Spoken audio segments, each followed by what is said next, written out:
viable profession, I think, but only after you've done something else that's viable too. I don't think anyone can start out from college saying, I want to become a column writer. Right. And in that sense, I think it's also a profession which is fun to do because no columnist I know sits down all 7 days of the week to try and work out what they're going to write for next Monday or Tuesday. So it's something you do. It's like living a good part of a good life. You know, if you know how. And I think the best thing it gives you is the freedom to rove across. You know, we live in an amazing civilization, so you're always learning something new. And many columnists I know, and to a slightly smaller extent in my life too, the feedback loop you generate with readers who suddenly write to you saying, you forgot to mention this, or there's this aspect of that, is a kind of wealth in its own way that sometimes compensates for the lack of rupees in your bank account. And yes, I think in the writing life, I have to say the years I was productive, even writing books, was when I was writing a column on the side. Sandip, legitimate, viable?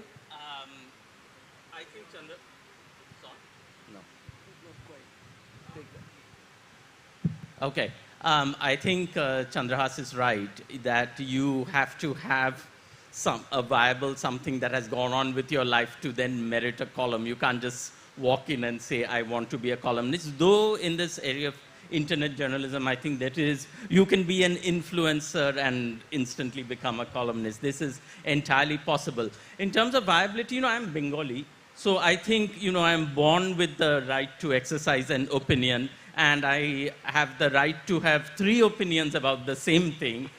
So in that sense, I might feel it's my legitimate, but the question is, will you get paid for it and how much? And here, I do agree, Chandrahas, that the feedback loop is great, but feedback loop plus enough money for what you've written would be greater. Yes, please. Well, actually, there are columnists who are writing a column a day. Yeah. And maybe then in a cumulative way, you know, they can make up enough for it. And I guess also that maybe you can get a side income by being a columnist. Because the columnist gives you this platform, and then you can cash in on it in whichever way you feel comfortable with.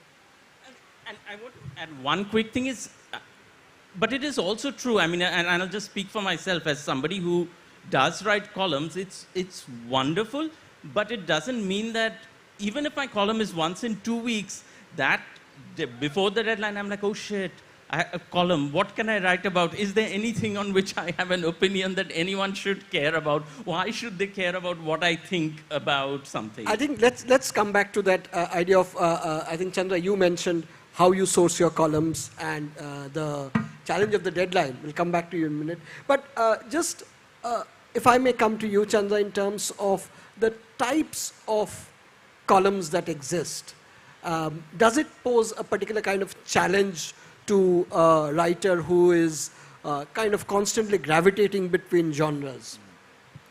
No, I think newspaper writing and writing in small spaces to a word count is extremely good training to be a writer of any kind. And one shouldn't feel that just because one is writing books, one therefore has the right to take as much space as possible to develop one's thoughts. When I find... Or if you're an academic.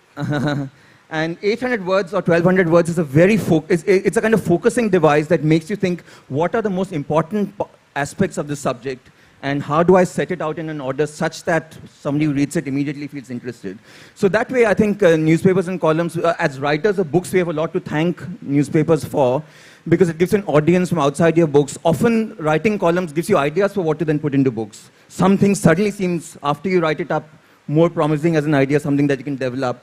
In my new book, which is a set of book reviews, actually, My Country's Literature, there are some book reviews here which are themselves reviews of columns that somebody has collected, you know, somebody like Veer Sanghvi or Shashi Tharoor. And I've tried to meditate there on what are the risks and problems of just merely patching together, you know, pieces that you've written over the years into 2 covers and saying readers should read this. Right. I think that really is a very interestingly unstable genre of writing. Sandip, you have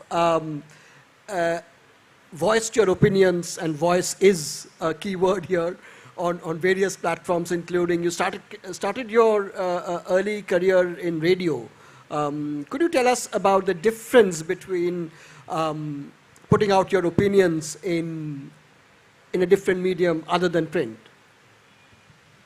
Yes, so I actually started by doing commentaries. This was when I was still living in the US, and I started doing, sort of accidentally blundered into radio and started hosting a radio show on public radio there, and then I started doing voice audio commentaries. And what I would do for my audio commentary was not just commentary, but it was commentary with sound. So if I was doing an audio commentary on this festival, I would collect snippets of sounds, maybe from sessions like this, from people, from thing, and then patch it together with my own commentary. So it was actually a really good training for me to do both kind of reportage, editing, and at the same time figure out, okay, there's all these sessions happening. What is a string in which of thought by which I can wind this together so that someone listening to it for 4 or 5 minutes it's like writing a tiny short story. And that I've always felt like is what one, the idea of a column, it seems like, oh, I have an opinion, I'm going to just wax forth on it for 800 words. But that's not it. In the end, there is a point you're trying to make. And you have to make that point, whether it's in 800 words or a 3-minute radio piece. And radio taught me to be brutally economic, because you have so little time, and you have to really carefully choose your words and not use extra words, not repeat words, because when you read something, you sometimes don't notice you've repeated phrase. As soon as you hear it, you said, oh, but he said that phrase a minute ago.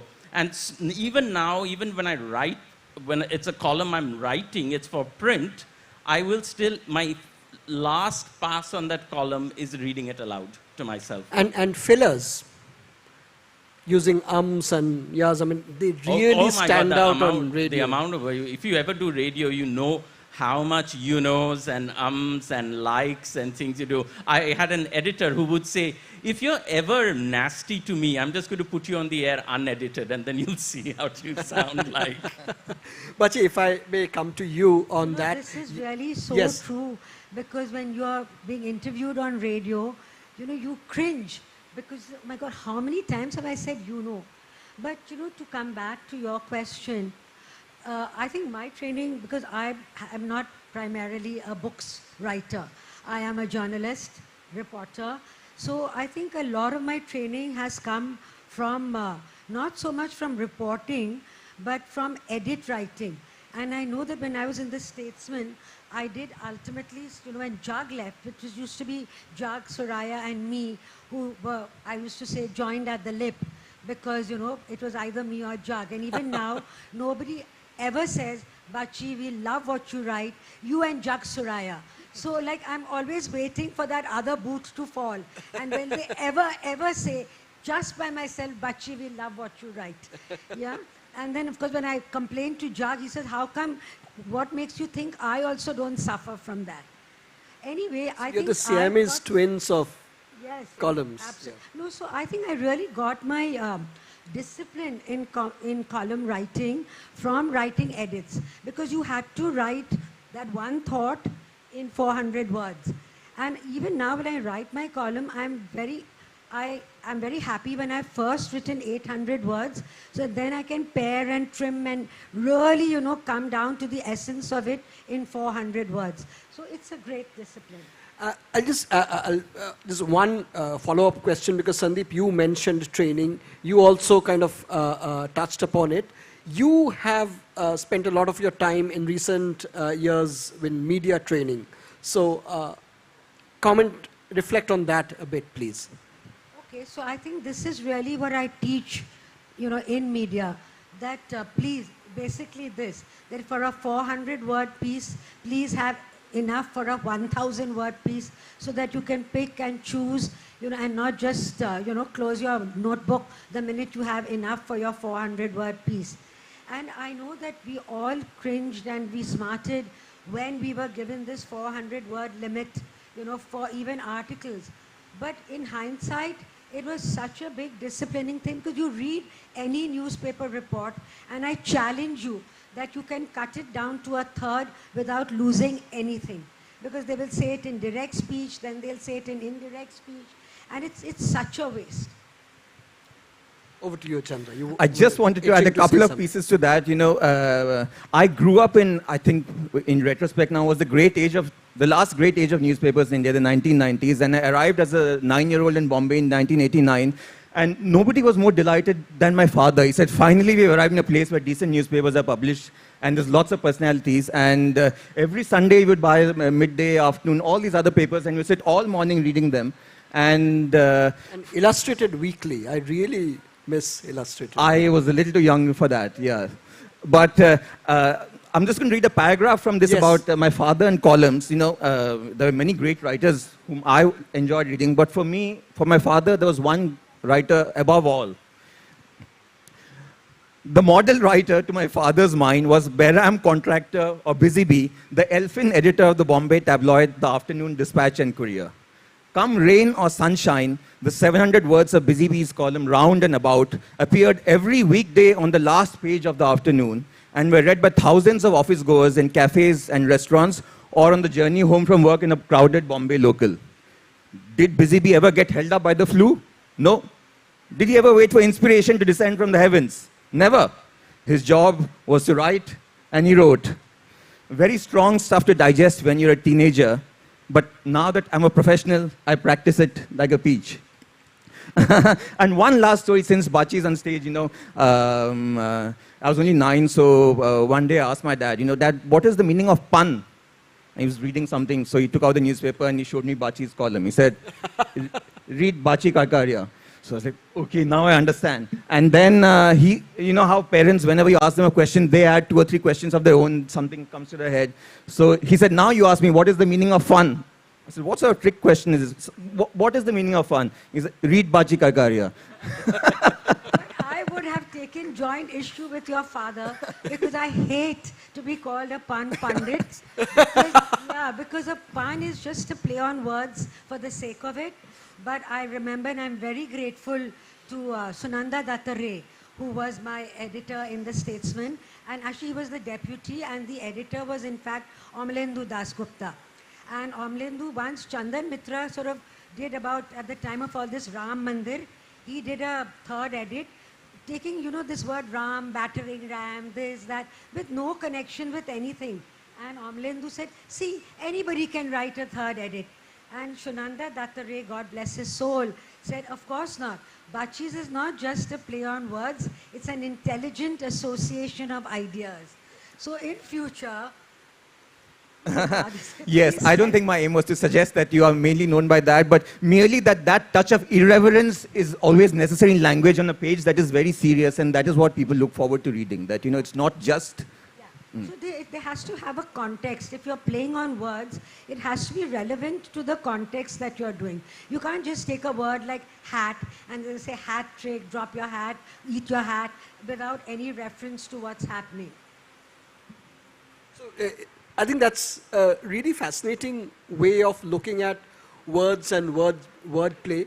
I just wanted to reflect very quickly on what you said in terms of the discipline of writing. Graham Greene, who always considered himself a journalist first and a novelist later, would write exactly 500 words a day and stop at the 500th word. And there were a lot of questions around this, and he would say that because I stop mid-sentence, it's easier for me to start writing again. Any quick reflection on this kind of... Do you have such quirks as columnists yourselves? Actually, no. I just have the terror of the empty page. So I like, okay, the column is due on Monday. So I always tell myself, this week I'll start early and I'll be there. But till about Saturday evening, I have no ideas about what I might write. Sunday, the ideas finally comes. I run it by the editor, and then I sit and I'm like, oh God, how will I, okay, I have the idea, but will there be 800 words worth this idea or 1200 words? And it always happens, like the first 300 words are a slog. I'm like, I keep doing word count. I'm like, oh, that's still under 400. And then suddenly you've written 1400, and then you have to, which is actually great, which you're saying, which I love then cutting it down. But to me, I don't have those kind of quirks, but what I do have is I feel like I still feel like a schoolboy who cannot do anything until the exam is right there. You know, you just can't prepare in advance. It's only when the deadline is kicking you in the butt, that's when eventually all the juices start flowing. So try as I might, I just always, I'm a last minute columnist. I'm actually the exact opposite. Because I do not think I can write a last minute column, because I always think, oh, something else is going to happen in between which will prevent me from writing that column. But my biggest challenge is finding the subject.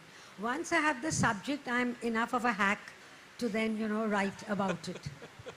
So, I mean, Douglas Adams has this famous thing about deadlines, that he loved the swooshing sound of a deadline as it went past him. So, Chandra, if I may come to you in terms of reviewing books, do you think book reviews are being squeezed out of print media in particular and other forms of media in general? And do book reviews have a very special place within the range of opinion columns that we are talking about here? Yes, I believe so, although it could just be my personal bias being a book reviewer. You know, one must always ask oneself, is one arguing from a position of great investment in something, but perhaps the truth is not as objective as you make it out to be. But even so, I do feel, book reviews have a special place, because if you grant, we are here in a literary festival, if you grant that a book is probably the best articulation of an idea that any writer has, why do we write books and not only pieces in newspapers? We feel there's some subjects that require the depth of 2 or 3 years of work, after which you can say something very definitive on that point. If you accept that a book is the best articulation in language and ideas of a writer, then the book review is something that, by giving that sort of attention to the book, releases the beauty of that work into the mainstream of journalism.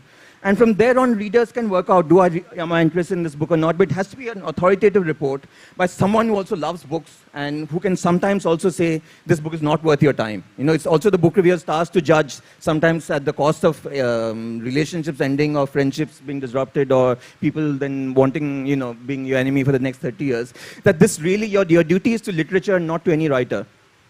And within that also, I think a book review is something very special. It is a kind of column. For 4 years, I was the weekly book reviewer of Mint. My piece appeared every Saturday on the top of the books page, but I was, in a way, like a literary tea taster. You're writing a column, but mostly what you're doing is taking on the color of the writer whom you're writing about, and sometimes adding something to their point or reflecting on their particular use of language or their style, and trying to amplify what is distinctive about their work and sometimes say, I disagree with this. So that sort of considered engagement, I think that's what journalism is for, and if that is to disappear and all you have is, in that way, I think columns are, in a way, slightly the enemy of book reviewing. It's too easy to have one's own voice. We all have something to say. But to try to work out what is substantive about somebody else. Especially if you're Bengali, as Sandip said. Perhaps. But a lot of book reviewers are Bengali too. I'm glad to be the Oriya book reviewer in India. A lot of media is Bengali too. It's a bit of a mafia there. Bengalis are honorary Bengalis or have some Calcutta Kannada connection or what. But I think it's actually really brave in terms of, Chandrahas, that for book reviews, because in India it is tricky because it is a small literary community. You have reviewed this book and you will show up at this lit fest and come face to face with a writer whose book you've just slashed and burnt. And that might make for an awkward dinner afterwards. Yes, but. In fact, to take up from what Chandrahas said and your question about media training, I think one of the 10 golden rules of mine was really that, please write a story because that story needs to be written, not because there is some agenda, because it's going to get you a free trip or not, or you want to settle scores with someone. And really today, a lot of even editors or newspaper owners say that people are writing, for the press club, for their peers, or for their sources, when actually you have to go back to the Gangotri and write for your reader. So that, I think, is a very, very important rule which is followed in the breach, though I think now there's enough people to crack the whip and stop you from doing something like that. Question for all of you, just whoever fastest finger first. Is it a lot more contentious and dangerous to write opinion pieces on anything, including on films? I'm not naming any film, but is it easier or more dangerous? Now, as compared, it's more dangerous only if you are if you care about what is happening in social media, because the trolling is much more vicious from people who, and so if that affects you, definitely. I think the trouble for me, often sometimes people will come and say, why aren't you writing a column on whatever, they're annoyed, something they are annoyed about, right? Or for example, when the Ukraine was happening, and they said, you should write a column on this. And I'm like, who am I to write a column on Ukraine? I mean, I might have an opinion on it, but that doesn't mean my opinion on Ukraine or what India is doing or not doing about Ukraine matters to anybody. You know, somebody like Mr. Srinivasan, who was right in the session before, I can see why he would write a column on it that would be worth something for people to read. Until I write, so eventually when I did write about Ukraine, I wrote in much more peripherally, which was about the memory of Russian books and things, which we all grew up with, and seeing all these Russian books and what Mir it and feels like Vostok. now. Yeah, Mir publishers, Vostok. So what that feels like now. But that was something where I felt like as a columnist, I could bring something that was genuine to it, as opposed to, I think the one big problem, especially social media has done to column writing, is that we mistake a column and a rant. And we think those are the same things, that you can rant, but anybody can rant, but to make a column, you actually have to make your case. You have to lay out an argument, then you have to put out, you have to lay out a thesis, put out arguments in support of that thesis, and then come to some kind of conclusion. Have you been threatened or heckled because of anything you've written? No, you please answer that. Yeah, I mean, a question for all three of you. I've been not threatened, but I've had people angrily calling me out on Twitter and things like that. I mean, I've never been slapped or anything. There was not so much, it was a column. Actually, that wasn't even related to a column, so I won't tell you about that time anyway. Yeah, I have a little bit to say on this because I guess all of us have written before the days of social media and after. I think a lot of columnists, their work, they write because they're disappointed by some aspect of society. And that's what they want to tackle in a series of coherent pieces. So there's a consistent voice across their pieces.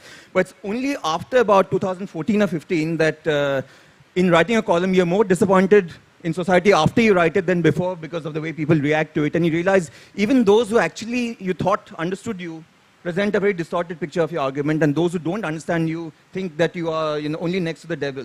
And I really actually have respect someone like me then, because human beings, Adam Smith's classic insight, by the way, that human beings feel pain much more keenly than pleasure. 100 ricochets of pleasure, and then something that happens very unpleasant, somebody says, you're this or you're that, you remember that all day long. So many people then receded from that space because it's just too unpleasant to write in a toxic environment like that. And I admire somebody like Ram Guha, who, being a little bit older than me, I know that Ram used to write back to every reader who used to write him on email about his columns, which is in itself a work. I don't know how he has the time to do it. But when you suddenly are targeted like this or treated as as some sort of anti-national or traitor, what investment do you have in your society when these are the voices that reach your inbox? That, I think, is the problem we have to consider. Are the noisy people sort of disrupting the system to the point where we start off wanting a civilized debate but end up just dragged into some utterly pointless name-calling? If I may, because I write allegedly satire, and satire has to be about what's happening now and political. And it is really, really difficult because I say that it's now not my bandwidth, but my bandwidth, which is growing by the day. So it's not number one, it's not number two, it's not ED, it's not IT. And even if I write on flower arrangement, somebody will say, oh no, this is going to affect our advertising, oh, you cannot do that. And if you are writing in mainstream media, it is a terrible, terrible burden.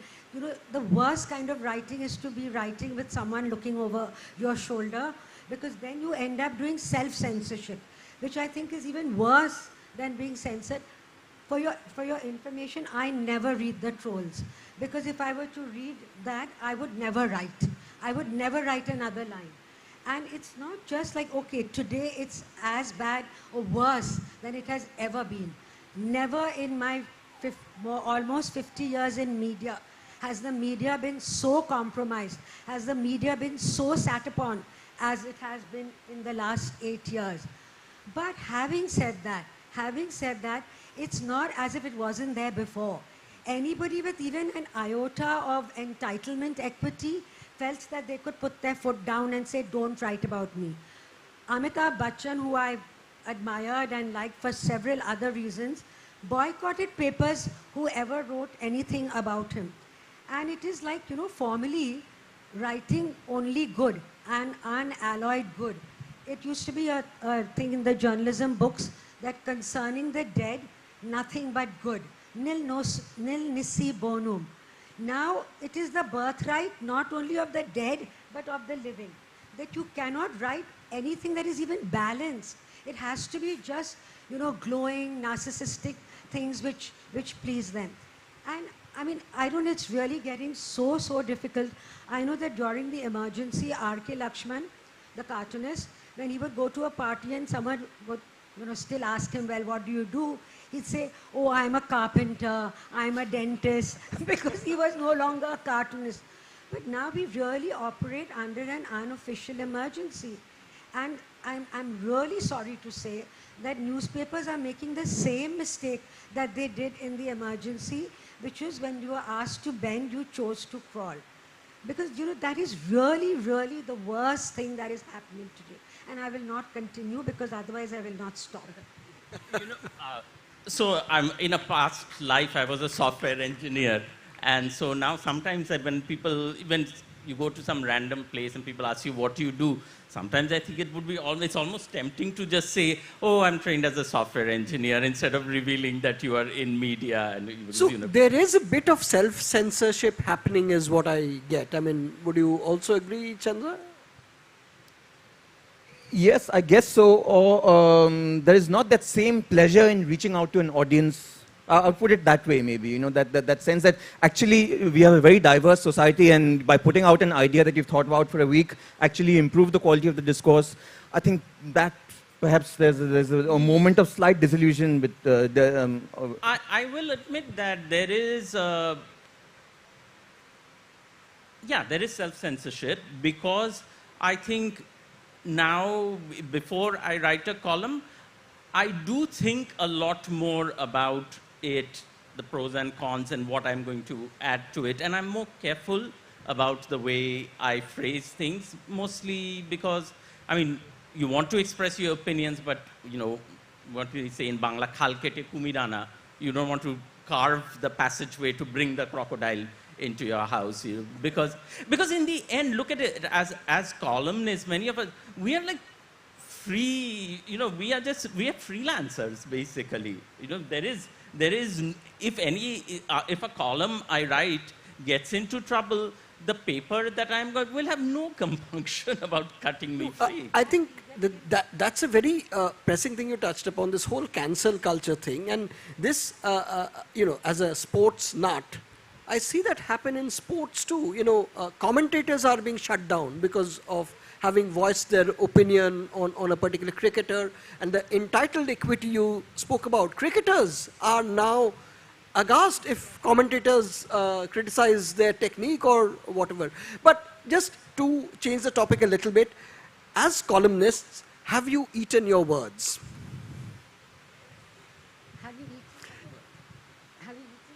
Eaten your own words? I won't say that as a columnist. I mean, I think my words are way too delicious. And, sorry, no, but certainly in reporting, and you mentioned my AIDS writing. So when I was writing on AIDS, like I was really the first journalist writing about it in depth, and nobody knew what was happening. And even when they knew, doctors, sociologists, they were reluctant to speak out. After you had written a piece, they'd say, oh, but this is wrong. And you really, I really did this, that I wrote my next piece to correct what, right. what I had mistakenly written. But please, if you don't mind, let me just go back Yes, to your yes, earlier please. question, or whether you've been threatened. And yes, I remember long ago, I got this really, dirty looking postcard which said, we noticed that you are using this word ghati, this is for Maharashtrians, too often in your columns. Be careful or be warned or fear an acid attack on your photogenic face. At that time, my photogenic or otherwise face did not appear. It was a cartoon. And so, that was that. And the other day, at this Lit Fest, I was sitting quietly, minding my own business.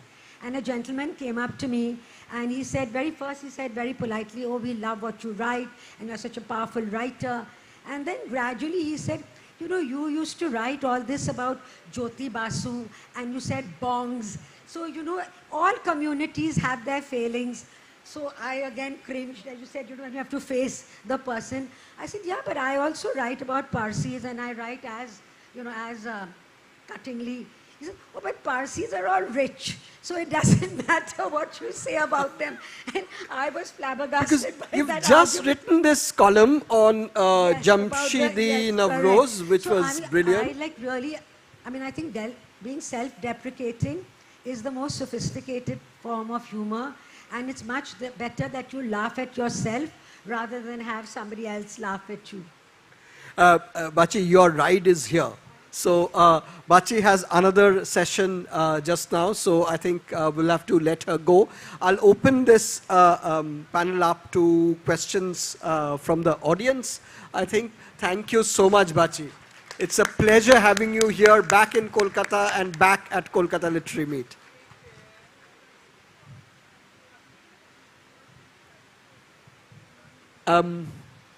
Any quick reflections on that before we go? Yes, to the I think I have one thing to say. It's an interesting question you asked, Debanjan, because it touches on a very important part of the writing life that, no writer is ever completely consistent. And as Emerson said, a complete consistency is a hallmark of a mediocre mind. As you grow in life, as the decades roll by, suddenly one day you find that what you ardently believed at a certain age is not, you've perhaps gone 180 degrees from that. And in our line, I know that even you, in your 20s, you used to write book reviews for Telegraph, yeah, perhaps. absolutely. Yeah. And I think when you're a young book reviewer, you have a very crusading mentality. And the cardinal mistake I think younger books writers make is to read perhaps a less good book by a writer who has written many books, and to be very cutting about it when otherwise with the perspective of time you would realize that not every writer can write a good book every time, and you have to frame it within the larger context of a writer's work and say this was perhaps a bit of a disappointment. But what happens when you have just come out of a degree is that you are so upset by having to waste 3 or 4 days in a book you think is mediocre that the anger comes out when you write. And this is entirely true with this very highbrow English crit kind of education I was subjected to. You come out reading all these dead and great writers, and then you are given books by authors who are probably, just starting out, etc. And I was really quite smart-assy about it, and, I would just choose clever words. And eventually, Bhaswati Chakrabarti, who was the book editor of the Telegraph, called me up and said, you got to be kinder to people. I mean, you just can't, just use smart words to take down people. But that's an interesting point, because I think the internet and digital journalism, which I have been a part of since working at things like First Post, one of the first digital things that started out, really pushes you to be less kind. Because kind does not attract retweets. Kindness does not make you go viral. So the pressure, especially in digital journalism, where every article's traffic can be measured. So you always want to write this thing and have that clickbait headline, have that article that people will start sharing, and you very quickly figure out that the one in which you were extra smart-assy, extra cutting, extra mean is the one that's going to get more traffic. And the temptation to keep doing that is really strong, and you really, really have to work hard to resist it and practice kindness in your columns and not just in your life. You wanted to read something, Chandra? very quickly, since sometimes you don't have to eat your words, the book's editor, since Sandip brought this up, cuts out a few for you, and then when you see it in a newspaper, you suddenly think you're very upset that some of your words are missing. I'm just going to read out 2 one-line letters. I thought in publishing this book, I'd also publish some of my correspondence about book reviewing over the years. I used to write for Robert McCrum at The Observer, a legend of English journalism and author of some very good books. One day in my review of a writer, I finished with a sentence. I didn't enjoy the book. I said, this is a modestly good piece of work, because it was better than his previous book. And then when it came out, I saw the last sentence came out as, it is a good piece of work. And I thought, this is absolutely not what I said. And I wrote to Robert, June 4, 2007. Hi, Robert, modestly, ! This was the whole point of the piece, I think, was that the book was modestly good. With that word cut out of the last sentence, it felt as if I'd overpraised it. This is what I wrote. Email, in 17 minutes, the reply came back from Robert McCrum. Dear Chandrahas, no, with the word cut out, you made your point well and not too pompously. As published, it was a good review. That is really brilliant exchange. So, any questions from the audience? I'm sorry, Bachi has had to leave. While people one point I wanted to just add to that is sometimes it's fascinating when you look at the backs of books where they have the blurbs. And there's there'll be blurbs from reviews, right? And then there'll be just 2 words. And you're like, wow, in that whole review, there was not a sentence that fit. It just says, interesting thing. And then you wonder whether the rest of it was actually a modestly good book, but they just took the good book part and put it on the blurb. Questions from the audience?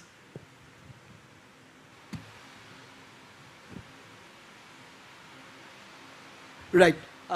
I think one of the questions I had for all 3 of you was around the various genres of writing you practice and how difficult or easy it is to switch, and how do you make that happen?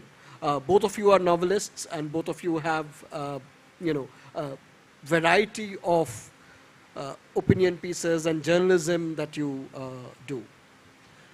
I like to think that maybe, what is the side of the brain that's supposed to be left, right? Which side is the right is creative. So, okay, so I made the great switch years ago when I went from writing computer code to writing words, or, basically a language switch. And this is this old story I've told several times, which is that when I made that switch, I didn't tell my family in Kolkata that I had left my software job and was working in media. And eventually, my sister said, you have to tell our mother that you... I told them I'd switched a job. And my mother had asked my sister, did you switch? Has he changed jobs? And my sister, who is an English professor, said very carefully, he still works with a computer. Which was very absolutely correct. But when I was like, okay, now I have to tell her what I do. So that was the big switch I made. And then after that, I think columns, feature stories, reports, they all require a somewhat different way of approaching things. And I actually like that. I think it's kind of fun to, when you're writing a short story or even a feature story and not a column, it feels like it's the same pieces of the jigsaw, but you learn to put them together in a different way to create a different shape. And I enjoy that challenge. Yes. No, I agree with you. And listen, I'll tell you something, even to those in the audience. Whatever your preference is as a writer for what genre you work in, there's nothing better than to be a writer in work. Someone wants you to do something, you've got something to do for the next week. That's great. You don't have to face all the other demons of literary life. And also I find as you grow older, you realize no matter what your commitment to one genre above all others, in my case to novels, life is too big to be captured by any one genre, and readers are so diverse that if I only stick to one genre, for instance with this book, although it's a book of literary criticism, you would think more readers would read my novels than they would my writing about other writers. But for some reason I find I've reached a lot of people, I wish I'd done this earlier, who want to know the shape of Indian literature or something about what it means to be a reader today. And in that sense, I think it's great that, writing allows for that every week in your life can be different. This particular book, you have covered a huge deal. I mean, I was just going through the contents last night when you gave me this good book. And it's just absolutely brilliant in terms of the topography that you cover. So many thank you. I'm happy congratulations, and this book is available, I guess, here. Yeah. I think somebody there wanted to ask a question. Yes, Hosna. Just a quick comment on woke and cancel culture. I have 2 teenage kids who are always talking about that, and as columnist, I'm sure you often get drawn into discussions or, you know, the pressure to talk about them. So just curious. No, I have no opinion either way. I actually, I did a column for Mint once on cancel culture, where this was going on. And that's where I had a friend in the US where was this African-American lesbian activist in the American South. And she named Loretta Ross. And she actually taught me this. She said she used to work with these women, white women, in the American South, and they would use terms which would lead to them being cancelled, you know, when they referred to race and black women. But they came with the best of intentions to work in this project. And she said that at first I was a little taken aback, and then I thought, these people have not been exposed to any of this thing. If I snub them right now, basically I'm just pushing them away. And so she used this term, which I always say, instead of cancel culture, she said, I want to call out with compassion. And that, in the end, is much more productive. I think cancel culture only works if you want to shut somebody up. But if you actually want to win them over to your side with the argument, if you believe that their intentions are genuine, then I think calling out with compassion is probably a lot more constructive. And I think Wonderful. it's also the start of a dialogue. I think I think that's a hugely important point, where I think most of us want to write this not because we want to start a dialogue, but almost because we want to end the conversation, because we all just want to have the last word. And if you're on Twitter, you'll see this go on, like this argument thread going on, and I'm like, why doesn't this person just stop? It's because you just want to have that last tweet. Agree with you 100%. You know, I find when I look at younger people today, 21, 22, that when I compare myself at my age with them, they are in every way more sophisticated, more knowledgeable, more articulate, more expressive, more politically aware than I was. Perhaps the only difference is perhaps out of nervousness or out of respect for older people, I would never say that, you know, this person deserves to be shut out. And perhaps this is the one critique I would make of the youth today, especially in an online space. You know, life is very, very long. You know, you can make a mistake at 25, 30, 40, still have half of your life left. You don't deserve to live under that shadow unless it can be proved that you have really done something, knowing that the full consequences of what you're saying or doing, and then you accept the pain of that. But in every other situation, you know, we must give people second, third, fourth, whatever chances. You know, we have to invite people to engage and not shut them out. On those kind of words, we are going to wrap up, but any last infamous words before we close this session on Culture Club? Nothing. I just to say it's wonderful to be, you know, no amount of Zoom sessions can make up for one evening like this, talking with people. And also, I have to say, meeting other Indian writers. You know, when I was younger, there were people you liked, there were people you didn't like. Somehow, after the pandemic, whenever I see somebody on the trade, I feel like going and hugging them, saying, you know, let's all be brothers and sisters forever. Sandip, do you think it's just a temporary thing? This love fest, yeah. Sadly, I think it will be a temporary thing. And soon we'll be back on social media and be sniping at each other. But it's wonderful but it is wonderful.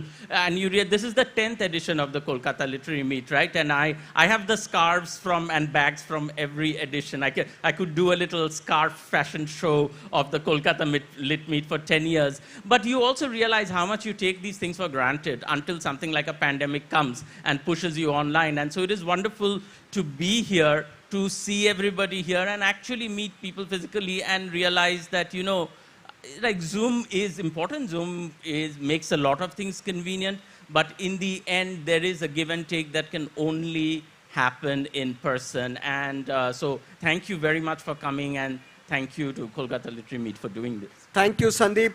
Ladies and gentlemen, a big round of applause for my brilliant panelists, Sandip Roy, Chandrahas Choudhury, and the absent for now, Bachi Karkaria. Thank you. Thank you. If anybody would like to buy this, then I will be signing copies out by the bookshop for the next 5 or 7 minutes.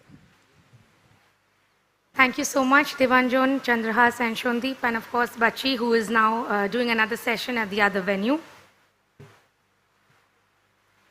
Chandrahas's books are available at the bookstore outside. He'd be happy to sign them as he just mentioned. So you can head out and collect your copies.